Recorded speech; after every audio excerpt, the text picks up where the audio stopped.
Hello बच्चों, welcome back to my channel. कैसे हैं आप सब।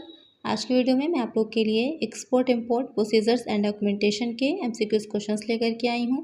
मैंने पहले भी इसका एक पार्ट अपलोड किया हुआ है। अगर आपने वो नहीं देखा है तो उसका लिंक आपको इस वीडियो के डिस्क्रिप्शन में मिल जाएगा, आप वहां से देख सकते हैं। इसके अलावा और भी सब्जेक्ट पर मेरे चैनल पर आपको एमसीक्यूज वीडियो मिल जाएंगी, जैसे कॉस्ट अकाउंटिंग है, फाइनेंशियल अकाउंटिंग है, फॉरेन ट्रेड ऑफ इंडिया है, ऑडिटिंग है और भी बहुत से सब्जेक्ट की एमसीक्यूज वीडियो आपको मेरे चैनल पर मिल जाएंगी। इसके अलावा किसी और सब्जेक्ट पर अगर आप एमसीक्यूज वीडियो चाहते हैं तो सब्जेक्ट करें, मुझे कमेंट करिएगा। चैनल पे नए हो तो जल्दी से सब्सक्राइब कर लीजिए, नोटिफिकेशन बेल को ज़रूर ऑन करिएगा और वीडियो अच्छी लगे तो लाइक करिएगा। आइए शुरू करते हैं। इससे पहले की वीडियो में 15 तक क्वेश्चन हो गए थे, 16 क्वेश्चन लेते हैं। विदेशी व्यापार का शीर्ष निकाय है। The apex body of the foreign trade is the central government, the state government, the ministry of commerce, all the above. तो यानी कि जो विदेशी व्यापार से संबंधित जितने भी डिसीजंस लेने होते हैं, पॉलिसीज होती हैं, सारी चीज़ों को ज़्यादातर कौन हैंडल करता है, वो हो जाएगा आपका वाणिज्य मंत्रालय, द मिनिस्ट्री ऑफ कॉमर्स। तो करेक्ट आंसर यहाँ पर हो जाएगा ऑप्शन सी। नेक्स्ट क्वेश्चन है, निम्नलिखित में से कौन सा लदान बिल ये गारंटी नहीं देता है कि माल जहाज पर लाद दिया गया है। Which bill of lading does not guarantee that the goods have been loaded on the vessel. On board, foul, received for shipment, straight. तो आपको पता होगा जो बिल ऑफ लैडिंग होता है, लदान बिल होता है, उसके कई प्रकार होते हैं। आपका ऑन बोर्ड हो जाता है या जो है लदान के लिए आपका प्राप्त बिल हो जाता है, रिसीव्ड फॉर शिपमेंट जिसे बोलते हैं। तो यहाँ पर जो आपको क्वेश्चन पूछ रहा है कि कौन सा ऐसा लदान बिल है जो गारंटी नहीं देगा कि माल जहाज पे लादा गया है या नहीं, तो वो हो जाएगा रिसीव फॉर शिपमेंट, शिपमेंट के लिए प्राप्त बिल। तो इसके नाम से ही पूरा क्लियर हो रहा है कि रिसीव फॉर शिपमेंट यानी कि प्राप्त हो गया है शिपमेंट के लिए, लदान के लिए प्राप्त हो गया है, लेकिन माल को लादा गया है या नहीं लादा गया है इसकी गारंटी ये नहीं देगा। तो करेक्ट आंसर यहाँ पर हो जाएगा ऑप्शन सी। नेक्स्ट क्वेश्चन है, आईईसी नंबर किसके द्वारा जारी किया जाता है। The IEC number is issued by the central government, state government, director general of foreign trade, ministry of commerce. जो आईईसी नंबर होता है इसकी फुल फॉर्म क्या हो जाएगी, आईईसी की इंपोर्ट एक्सपोर्ट कोड। इसकी फुल फॉर्म को भी ध्यान में रखिएगा, एग्जाम में भी पूछ सकता है कि आईईसी की फुल फॉर्म क्या है, तो हो जाएगी इंपोर्ट एक्सपोर्ट कोड। तो इसका जो कौन जारी करेगा इसे, वो हो जाता है विदेशी व्यापार महानिदेशक, director general of foreign trade. तो करेक्ट आंसर हो जाएगा ऑप्शन सी। और ये कितने डिजिट का कोड होता है, ये होता है 10 डिजिट का code.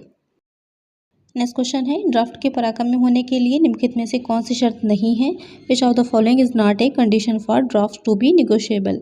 Must be in writing signed by the drawer, must contain a promise to pay a certain sum if goods are received, must contain an order to pay, must be payable on site or at a specified date। यहाँ पर आपसे question पूछ रहा है कि draft के पराक्रम में होने के लिए निम्नलिखित में से कौन सी शर्त नहीं है, यानी आपको बताना है कि कौन सी कंडीशन सही नहीं है। लिखित रूप में होना चाहिए, हर्ता द्वारा हस्ताक्षरित होना चाहिए, माल प्राप्त होने पर एक निश्चित राशि का भुगतान करने का वादा होना चाहिए, भुगतान करने का आदेश होना चाहिए, मांग पर या निर्दिष्ट तिथि पर देय होना चाहिए। तो जो आपका माल प्राप्त होने पर एक निश्चित राशि का भुगतान दे रखा है वो गलत हो जाएगा। बाकी जो इसकी कंडीशंस होती हैं, it must be in writing, it must be signed by the maker और drawer, it must be an unconditional promise और order to pay, it must be for a fixed amount in money, it must be payable on demand और at a definite time, it must be payable to order और bearer unless it is a cheque. तो यहाँ पर आपको इतनी शर्तें होती हैं, इतनी कंडीशंस होती हैं जो होनी अनिवार्य होती हैं। यहाँ पर कोई भी ऐसी शर्त नहीं होती कि माल के प्राप्त होने पर ही निश्चित राशि का भुगतान करने का वादा किया जाएगा। तो करेक्ट आंसर यहाँ पर हो जाएगा ऑप्शन बी। नेक्स्ट क्वेश्चन है, निम्नलिखित में से कौन सी व्यापार नीति एक टैरिफ दर पर आयात की जाने वाली वस्तुओं की निर्दिष्ट मात्रा को सीमित करती है। Which of the following trade policies limits specified quantity of goods to be imported at one tariff rate. Quota, import tariff, specific tariff, all of the above. यहाँ पर क्वेश्चन आपसे पूछ रहा है कि जो व्यापार नीतियाँ आपने पढ़ी होंगी, टैरिफ दर पर आयात की जाने वाली वस्तुओं की निर्दिष्ट मात्रा को सीमित करती है, तो वो हो जाती है कोटा। गवर्नमेंट क्या करती है, कोटा निर्धारित कर देती है कि इससे ज़्यादा मात्रा में, इससे ज़्यादा क्वांटिटी में क्या करेंगे आप वस्तुओं को इम्पोर्ट नहीं कर सकते। तो करेक्ट आंसर यहाँ पर हो जाएगा ऑप्शन ए। इससे पहले जो आपने फॉरेन ट्रेड ऑफ इंडिया पढ़ा था, काफ़ी कुछ आपको थोड़ा बहुत मैटर उससे आसानी से मिल जाएगा, जिससे इसको समझने में आपको क्या होगी, हेल्प होगी। नेक्स्ट क्वेश्चन है, किस व्यापार नीति के परिणामस्वरूप सरकार आयातित वस्तुओं पर विशिष्ट टैरिफ और एड वैलोरम टैरिफ दोनों लगाती है। Which trade policy results in the government levying both a specific tariff and an ad valorem tariff on imported goods. Compound tariff, nominal tariff, effective tariff, revenue tariff. तो यहाँ पर जो आपका मिश्र tariff होता है, कंपाउंड टैरिफ होगा, उसके basis पर गवर्नमेंट क्या करती है कि दोनों तरह के टैरिफ्स को लगाती है। करेक्ट आंसर यहाँ पर हो जाएगा ऑप्शन ए। नेक्स्ट क्वेश्चन है, निम्नलिखित में से कौन विनिमय विलेखों का प्रकार नहीं है। चेक, डिमांड ड्राफ्ट, प्रतिज्ञा पत्र, mutual fund. Which among the following is not included in negotiable instrument? Cheque, demand draft, promissory note, mutual fund. तो यहाँ पर चेक भी हो जाएगा आपका, डिमांड ड्राफ्ट भी और प्रॉमिसरी नोट भी। जो म्यूचुअल फंड होते हैं वो इसका हिस्सा नहीं होंगे। यहाँ पर करेक्ट आंसर होगा ऑप्शन डी। नेक्स्ट क्वेश्चन है, एक वाणिज्यिक बीजक किसके द्वारा जारी किया जाता है? A commercial invoice is issued by exporter, exporters bank, importer, importers bank. आपको बताना है जो वाणिज्यिक बीजक होता है उसे कौन जारी करता है? निर्यातकर्ता, निर्यातकर्ता बैंक, आयातकर्ता या फिर आयातकर्ता बैंक। जो कमर्शियल इनवॉइस होता है उसे कौन इशू करेगा? वो इशू करता है एक्सपोर्टर, निर्यातकर्ता इशू करता है। उसमें क्या डिटेल्स होती हैं? उसमें प्राइस की डिटेल होती है, वैल्यू की होती है, क्वांटिटी ऑफ गुड्स होता है, ये सारी डिटेल्स होती हैं। तो इसे इशू करेगा एक्सपोर्टर। किसको इशू करेगा? इम्पोर्टर को। निर्यातकर्ता आयातकर्ता को इसे इशू करता है। तो करेक्ट आंसर हो जाएगा ऑप्शन ए। नेक्स्ट क्वेश्चन है, ईपीजेड का क्या अर्थ है? What does EPZ stands for? ये आपने फॉरेन ट्रेड ऑफ इंडिया में भी पढ़ा था और इसमें भी आपका ये जो पॉलिसीज है इसकी ईओयू, एफटीजेड और ईपीजेड ये तीनों ही चीज़ें दे रखी हैं। तो यहाँ पर ईपीजेड की फुल फॉर्म आपको पता ही होगी, कौन हो जाएगी? Export processing zone. तो करेक्ट आंसर है ऑप्शन सी। नेक्स्ट क्वेश्चन है, निम्नलिखित में से कौन सा कथन साख पत्र के बारे में सही नहीं है? Which of the following is not true of a letter of credit? It is a document issued by a bank at the request of the exporter. The bank agrees to honor a draft draw on the importer. तो यहाँ पर आपसे question पूछा है जो साख पत्र होता है, लेटर ऑफ क्रेडिट जिसे बोलते हैं, उसके बारे में कौन सा कथन सही नहीं है? ये एक दस्तावेज है, बिल्कुल सही है। ये एक बैंक द्वारा जारी किया जाता है, सही है।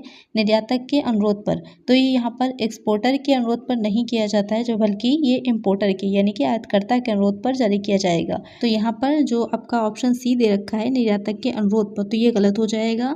ये आपके आयातक के अनुरोध पर जारी किया जाता है, ना कि निर्यातक के अनुरोध पर। तो यहाँ पर करेक्ट आंसर हो जाएगा ऑप्शन सी। नेक्स्ट क्वेश्चन है, निम्नलिखित में से कौन सा प्रपत्र विदेशी व्यापार के लिए महत्वपूर्ण नहीं है? Which of the following is not an important document in foreign trade? A cheque for the value of goods, draft, bill of lading, letter of credit. तो यहाँ पर जो आपका ड्राफ्ट है, लदान बिल और साख पत्र, ये तीनों ही क्या है? महत्वपूर्ण होते हैं जब हम फॉरेन ट्रेड की बात करते हैं। लेकिन यहाँ पर जो आपका माल के मूल के लिए चेक है वो इम्पोर्टेंट नहीं होगा। यहाँ पर करेक्ट आंसर हो जाएगा ऑप्शन ए। नेक्स्ट क्वेश्चन है, डैश जोखिम विनिमय दर में उतार चढ़ाव के परिणाम स्वरूप बकाया दायित्वों से संभावित विनिमय हानि है। Dash risk is the potential exchange loss from outstanding obligations as a result of exchange rate fluctuations, trade, exchange, finance, transaction. तो यहाँ पर क्वेश्चन आपसे पूछ रहा है कि जो विनिमय दर एक्सचेंज रेट होता है उसमें जो उतार चढ़ाव होते हैं तो उसके परिणाम स्वरूप जो दायित्व होते हैं उसके भुगतान में क्या होगा? ये कुछ आपके हानि होती है या लाभ होने की संभावना, हानि या लाभ दोनों ही होने की संभावना रहती है। जहाँ पर भी जोखिम की बात आती है तो हानि भी हो सकती है और लाभ भी हो सकता है। तो विनिमय दर में उतार चढ़ाव के परिणाम स्वरूप जो जोखिम आएगा वो हो जाएगा लेन देन जोखिम।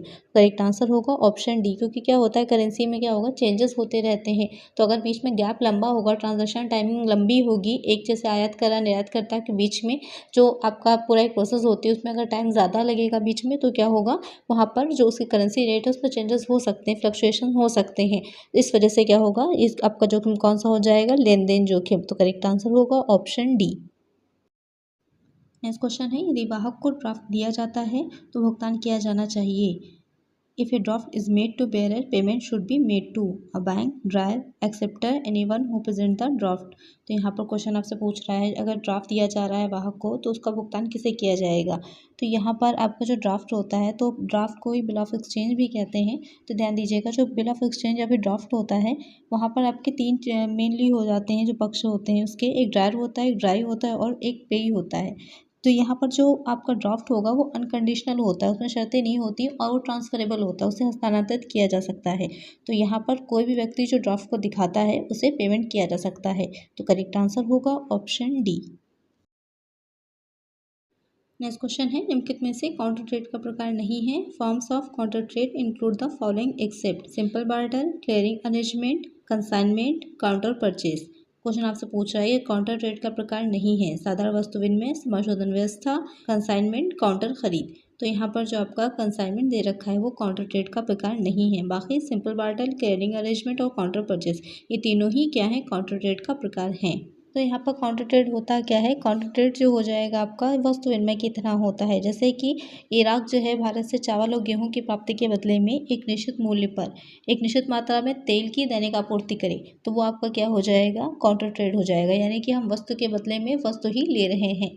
करेक्ट आंसर यहाँ पर हो जाएगा, जो काउंटर ट्रेड का प्रकार नहीं है, option C consignment. Next question है, डॉक्यूमेंट्री ड्राफ्ट के लिए विभिन्न शिपिंग प्रलेखों की आवश्यकता होती है। जैसे कि documentary draft requires various shipping documents such as bills of lading, insurance certificates, commercial invoices, all of the above. आपको ये बताना है जो डॉक्यूमेंट्री ड्राफ्ट होते हैं उनके लिए कौन से दस्तावेजों की, कौन से प्रपत्रों की आवश्यकता होती है। आदान बिल, बीमा प्रमाण पत्र, वाणिज्यिक बीजक या फिर सभी। तो इन तीनों ही की ही आवश्यकता होती है डॉक्यूमेंट्री ड्राफ्ट के लिए। तो करेक्ट आंसर होगा ऑप्शन डी। आज की वीडियो में इतना ही, मिलते हैं नेक्स्ट वीडियो में कुछ और नए क्वेश्चंस के साथ। अगर वीडियो अच्छी लगी हो तो लाइक करिएगा, चैनल पे नए हो तो सब्सक्राइब करिएगा, नोटिफिकेशन बेल को जरूर ऑन करिएगा, जिससे जो भी वीडियो में डालूँ उसको नोटिफिकेशन आपको मिल जाए। ज़्यादा से ज़्यादा फ्रेंड्स के साथ शेयर करिएगा। Thank you.